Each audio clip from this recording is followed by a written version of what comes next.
बिस्मिल्लाहिर्रहमानिर्रहीम। आज हमारा लेक्चर नंबर 10 है।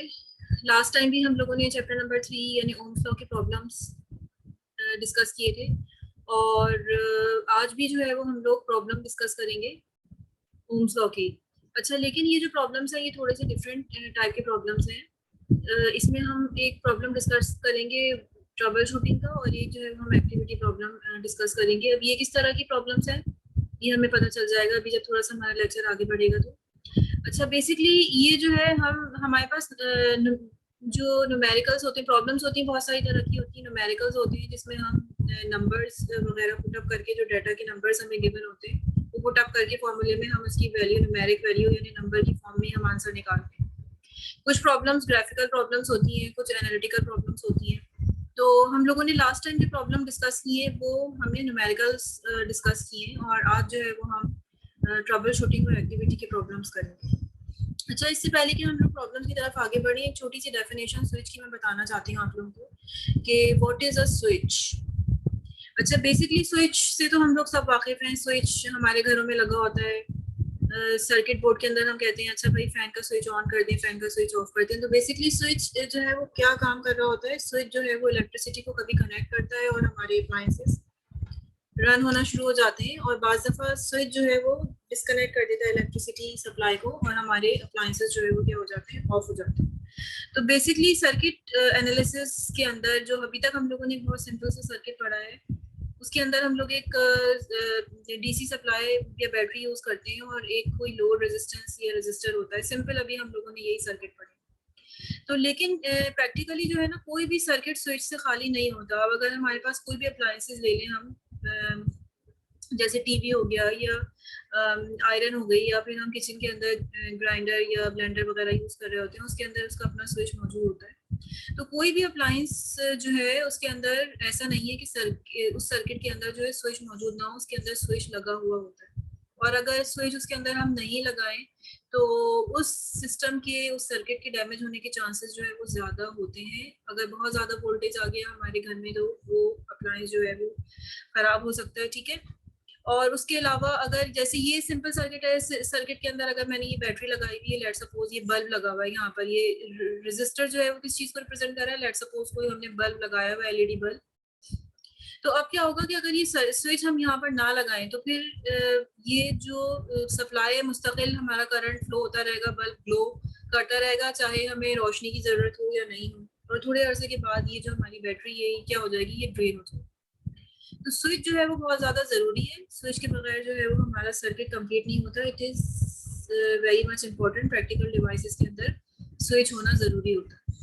अच्छा, स्विच का मतलब क्या होता है कि स्विच जो है वो अगर हमारा ऑन है, हम कहते हैं स्विच ऑन कर दो, तो स्विच ऑन करने का मतलब ये है कि प्रैक्टिकली ये जो ये स्विच का सिंबल है, तो ये जो स्विच ऑन होने का मतलब ये है कि हमने यहाँ से ये वायर इधर कनेक्ट कर दिया और ये हमारा सर्किट क्लोज हो गया, जैसे कि कंप्लीट लूप हमारा बन गया। अब करंट आसानी से फ्लो हो सकता है। दिस इज स्विच ऑन का मतलब होता है बेसिकली सर्किट क्लोज और हमें करंट मिलना शुरू हो जाएगा, करंट फ्लो होना शुरू हो जाएगा। और अगर स्विच ऑफ है, ठीक है, हम कहते हैं स्विच ऑफ कर दो, तो स्विच ऑफ करने का मतलब ये होता है कि हमारा सर्किट ओपन हो गया और अब हम करंट नहीं मिलेगा, क्योंकि जब ये सर्किट ओपन हो गया तो एक तरह से हम ये कह सकते हैं, ये बात कह सकते हैं कि हमारी जो रेजिस्टेंस है वो इनफाइनाइट होगी।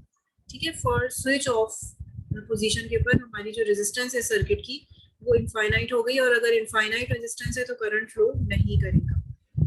तो ये चीज जो है वो हम लोगों को ध्यान में रखनी है। अच्छा, प्रैक्टिकली स्विचेस जो है वो बहुत सारी तरह के होते हैं। जैसे यहाँ पर हम देखते हैं लगे हुए बहुत सारी तरह के, ये बहुत ही सिंपल से स्विचेस हैं जो डेली लाइफ में हमने कहीं ना कहीं देखे हैं। ये पुश बटन वाला स्विच है, जैसे बटन को ऑन कर दिया ऑफ कर दिया आपने, ठीक है, ये देखें एक ही जैसे। एक ये वाला लगा होता है घरों के अंदर ऑन ऑफ टाइप का, सही है। और ये वाले स्विचेस हैं, ये जो है की को जब तक आप प्रेस करके रखेंगे आपका कांटेक्ट बना रहेगा और की को जैसे ही आप छोड़ देंगे तो फिर आपका सर्किट दोबारा से ओपन हो जाएगा। ये इस तरह के होते हैं कि आप मैनुअली कंट्रोल करते हैं, इसको मुस्तकिल आपको प्रेस करना पड़ता है। ये भी है जैसे इस तरह का, ठीक है। अच्छा, ये भी स्विचेस हैं डिफरेंट डिफरेंट तरह के, ठीक है। तो इसके अंदर ये जो है अगर 1 के ऊपर होगा तो ये करंट आपका फ्लो हो रहा होगा, 0 के ऊपर आ जाएगा तो आपका करंट फ्लो नहीं होगा। इस तरह से यहाँ पे 0 और 1 से रिप्रेजेंट किया हुआ है। 0 और 1 इसी चीज को रिप्रेजेंट करता है। 0 का मतलब है कि कोई करंट नहीं है, सर्किट इज ओपन। 1 का मतलब ये होता है कि सर्किट इज क्लोज्ड। तो ये मैंने आप लोगों को इसलिए बताया है स्विच का कि प्रैक्टिकली जब हम कोई भी डिवाइस डिजाइन करते हैं, सर्किट डिजाइन करते हैं, तो उसमें स्विच जो है वो लाजमन होता है। ये नहीं है कि हम स्विच उसके अंदर नहीं लगाएंगे, स्विच लाजमन लगेगा। अच्छा, अब हम यहाँ पर एक प्रॉब्लम की तरफ आते हैं। This is the activity problem. Application activity है, यानी कि जो अब तक हम लोगों ने पढ़ा।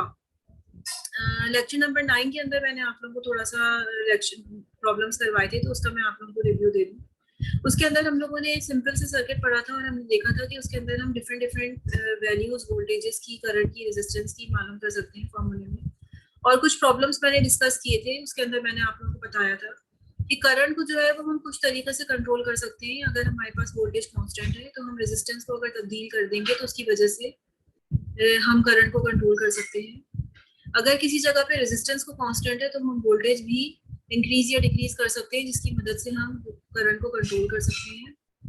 और एक स्पेशल कंडीशन हमने देखी थी और हमने ये कहा था कि जो रियल सप्लाईज होती हैं उसके अंदर जो है ना करंट आहिस्ता आहिस्ता डिक्रीज हो जाता है बाय टाइम, क्योंकि वो आइडियल सप्लाई नहीं होती है, उसकी अपनी इंटरनल रेजिस्टेंस बढ़नी शुरू हो जाती है। तो इस तरीके से भी हम आइडियल सप्लाई को यूज करके भी हम करंट को डिक्रीज कर सकते हैं।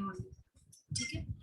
अच्छा, और उसके अलावा जो है मैंने लास्ट प्रॉब्लम नंबर 9 जो है वो करवाई थी। सॉरी, प्रॉब्लम मैंने लास्ट जो प्रॉब्लम करवाई थी उसके अंदर मैंने आप लोगों को ये बताया था कि अगर वोल्टेज रेजिस्टेंस की वैल्यू जो है वो कंपेरेबल होगी किसी सर्किट के अंदर, तो करंट जो है वो बहुत ज़्यादा लार्ज होगा।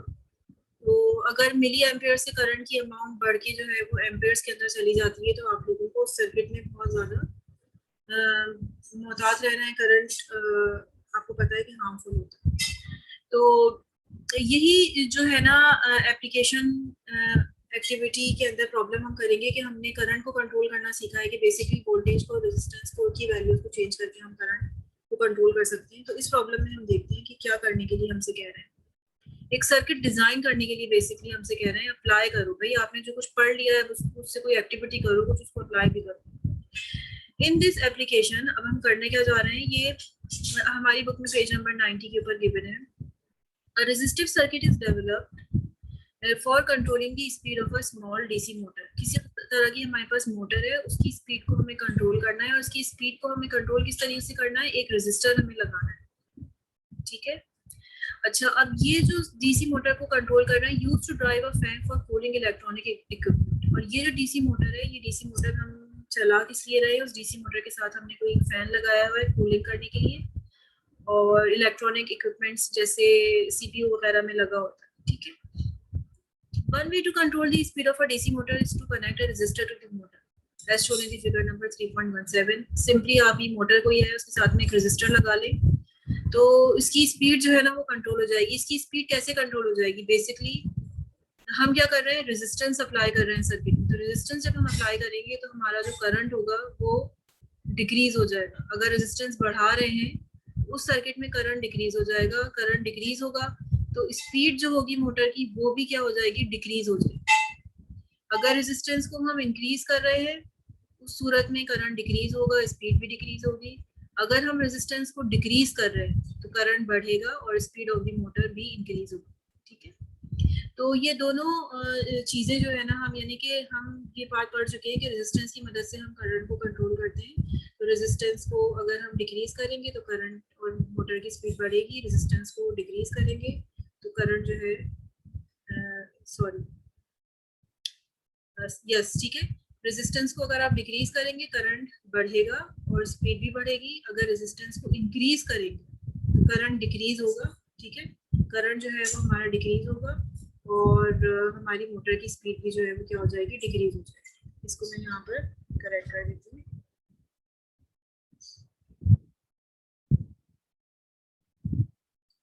रेजिस्टेंस को अगर आप इंक्रीज करेंगे तो करंट जो है वो आपका डिक्रीज होगा। ओके, और स्पीड जो है वो भी क्या हो जाएगी, हमारी डिक्रीज हो जाएगी। मोटर की स्पीड ऑल्सो डिक्रीजेस।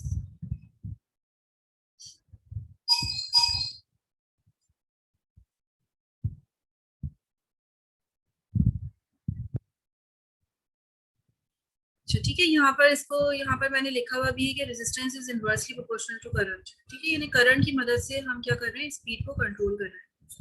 अच्छा, अब इसमें लिखा हुआ है कि this method is only recommended for small motors because energy is wasted in the resistance and the overall efficiency is low. लेकिन अब ये साथ साथ बता भी रहे हैं कि ये मोटर की एफिशिएंसी को यानी मोटर की स्पीड को कंट्रोल करने के लिए जो हम रेजिस्टेंस इस्तेमाल करते हैं या ये जो तरीकाकार है ये इतना अच्छा नहीं है।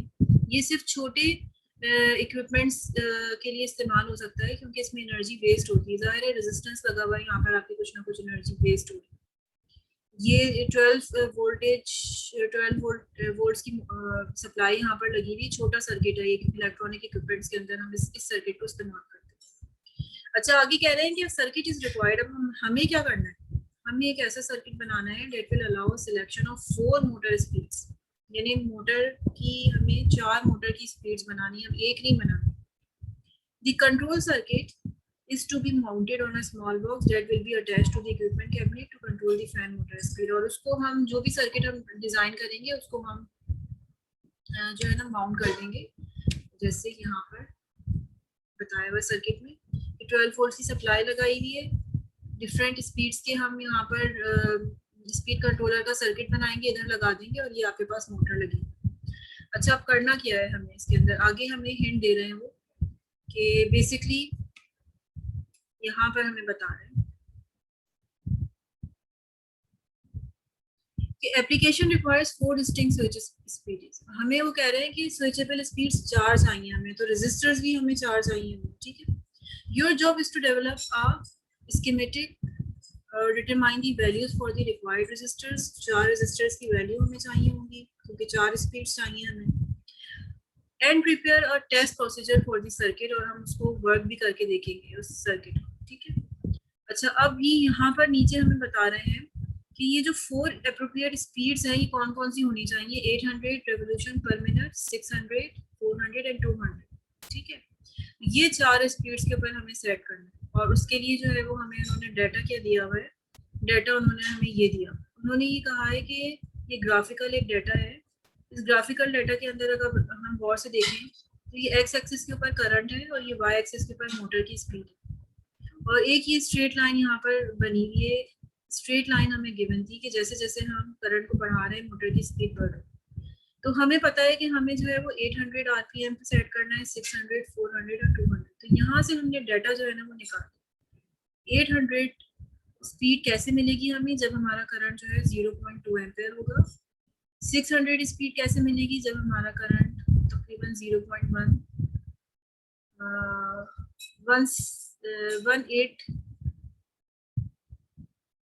18.5 होगा। ठीक है, और 400 कब मिलेगी स्पीड, जब हमारा करंट 0.165 होगा, और 200 जब मिलेगी जब हमारा करंट 0.15 होगा। तो ये डाटा से हमने वैल्यूज जो है वो नोट कर।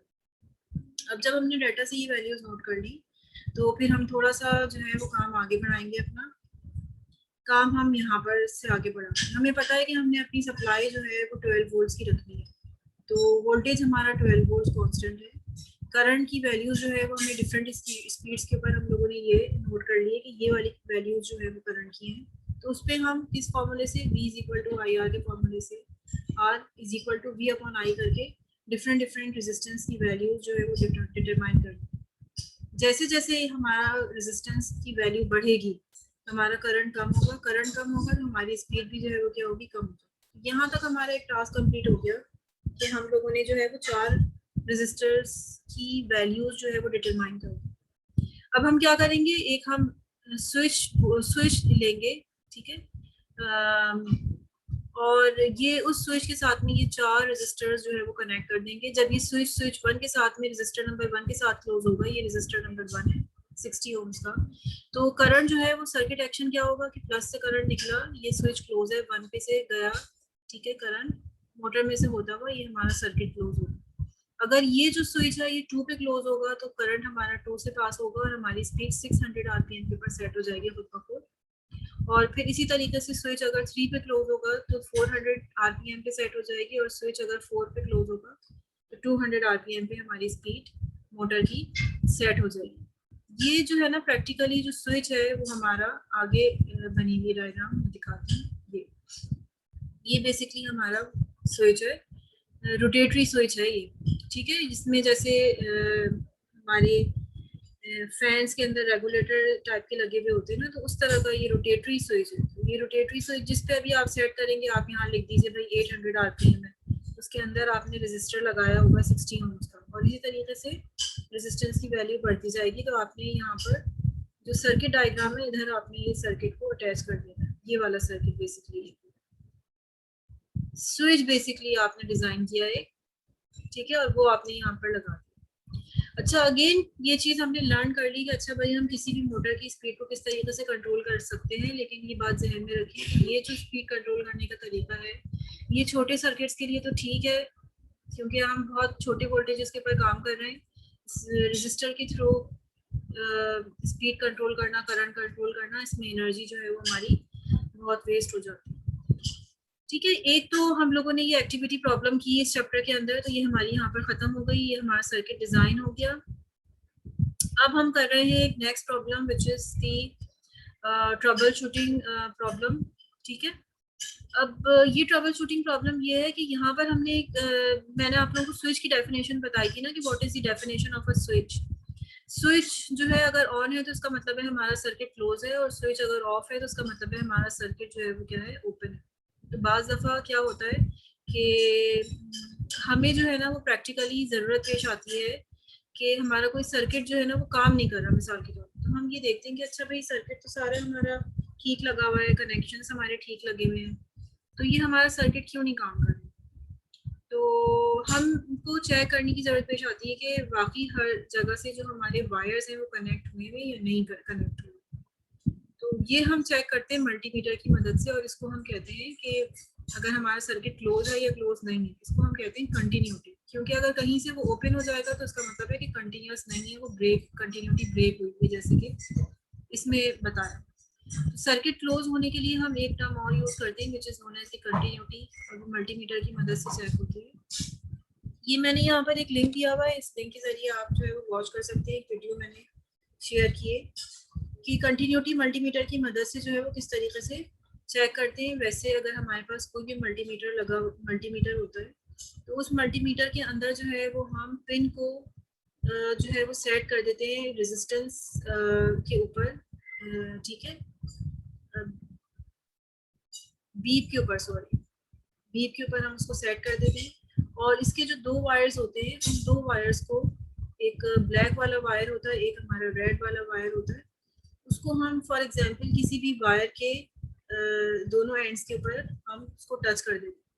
अगर तो हमारी बीप जो है वो बजना शुरू हो जाती है, तो इसका मतलब है कि हमारा वायर जो है, अगर बीप हमें मिल रही है तो इसका मतलब है कि हमारा वायर जो है वो कंटिन्यूस है, कहीं से ब्रेक नहीं हुआ, हमारा सर्किट सही काम कर रहा है।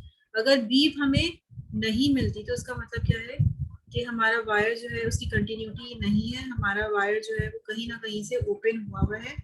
तो हमें वो चेक करना पड़ेगा वो जगह कि किस जगह से वो ओपन हुआ हुआ है, ताकि हम उसको रिपेयर कर सकें और फिर हम अपने सर्किट को करेक्ट कर सकें। अच्छा, इसकी एग्जांपल है, जब भी हमारे पास ट्रबल शूटिंग कोई प्रॉब्लम आ जाती है कि हमारा सर्किट सही से काम नहीं करता, तो सबसे पहले हम उसकी एनालिसिस करते हैं कि अच्छा इसमें प्रॉब्लम क्या है, ठीक है। अब जैसे ये सर्किट गिवन है, इस सर्किट में इन्होंने बताया कि ये पहले सर्किट सही काम कर रहा था, और उसके बाद थोड़े दिनों के बाद जब दोबारा से कहीं दूसरी जगह पर लगाया तो ये सर्किट सही काम नहीं कर रहा। तो सबसे पहले जो है ना हमने उसकी एनालिसिस ये की, प्रॉब्लम सॉर्ट आउट की कि ये वर्क नहीं कर रहा है, और ये एक सीरीज सर्किट है। अच्छा, और सबसे पहले तो हम यही देखते हैं कि हमारा सेल ठीक है कि नहीं। सबसे पहला तो यही प्रॉब्लम होती है कि सेल सही है कि नहीं। सेल सही है अगर, तो सबसे पहले हम इस सर्किट के अंदर से सेल जो है ना निकाल देंगे, क्योंकि ये बहुत ज़्यादा वोल्टेज वाली सप्लाई यहाँ पर गिवन है और ये डेंजरस हो सकती है। अच्छा, उसके बाद हम प्लानिंग करते हैं कि हम क्या करें। प्लानिंग के अंदर जो है ना वो ये तरीकाकार इख्तियार किया जाता है कि हम अपने सर्किट को हाफ में ब्रेक कर दें। जैसे अभी 8 सर्किट, 8 बल्ब हैं यहाँ पर लगे हुए, 12 वोल्ट से। तो हम पहले अपना मल्टीमीटर लगाएंगे इस पॉइंट के ऊपर और इस पॉइंट के ऊपर, और पहले हम यहाँ से कंटिन्यूटी चेक करेंगे। अगर बीप बच गई तो उसका मतलब है कि ये सर्किट हमारा क्लोज है, तो यहाँ पे कोई प्रॉब्लम नहीं है, इस जगह पे प्रॉब्लम होगी यकीनन, ठीक है।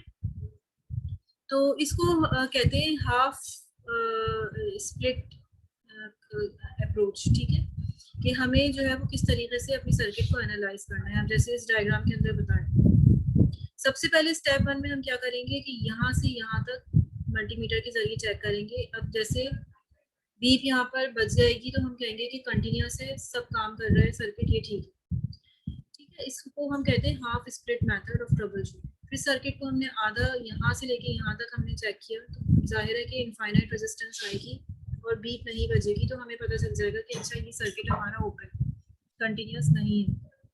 तो अब इसको फिर मजीद हम क्या करेंगे, दो हिस्सों में डिवाइड करेंगे। दो हिस्सों में डिवाइड करने के बाद हम स्टेप 3 में इसमें चेक करेंगे। अब इसमें बीप बच जाएगी तो ये ओके हो गया, फिर बाकी को चेक करेंगे, यकीनन यही ब्रेकिंग होगी सर्किट की, यहाँ बीप नहीं बजेगी, इनफाइनाइट रेजिस्टेंस आ। फिर अगेन दोबारा से चेक करेंगे, अब या तो ये बल्ब ओपन होगा या ये वाला ओपन होगा, जिसकी वजह से ये खराब होगा, जिसकी वजह से सर्किट हमारा काम नहीं कर रहा है। तो हमें पता चल जाएगा कि अच्छा भाई ये वाला जो बल्ब है ये खराब है, इसकी वजह से हमारा पूरा सर्किट काम नहीं कर रहा है, इसको हम रिप्लेस कर दें। अब देखिए टोटल जो इसके अंदर बल्ब थे वो 8 बल्ब थे, और आपको कितने स्टेप के अंदर प्रॉब्लम पता चल गई, 1 step, 2 step, 3 step, 4 step, 5 step के अंदर आपको जो है ना वो ये प्रॉब्लम सॉर्ट आउट हो गई कि भाई कौन सा वाला जो है बल्ब हमारा खराब है। तो इससे ज़रा हमारी थोड़ी बचत हो जाती है, पता चल जाता है कि कौन सा कंपोनेंट जो है ना वो हमारा खराब है। अच्छा, ये पेज नंबर 97 पे एक और प्रॉब्लम है, बिल्कुल सेम एज इट इज। इसमें इन्होंने ये कहा हुआ है कि आप इसमें बताइए कि फॉल्टी बल्ब कौन सा है, ठीक है। तो किस तरह से आप इसको एनालाइज करेंगे? सबसे पहले काम तो हमें यही करना है कि वोल्टेज को हमने डिस्कनेक्ट कर दिया, ठीक है।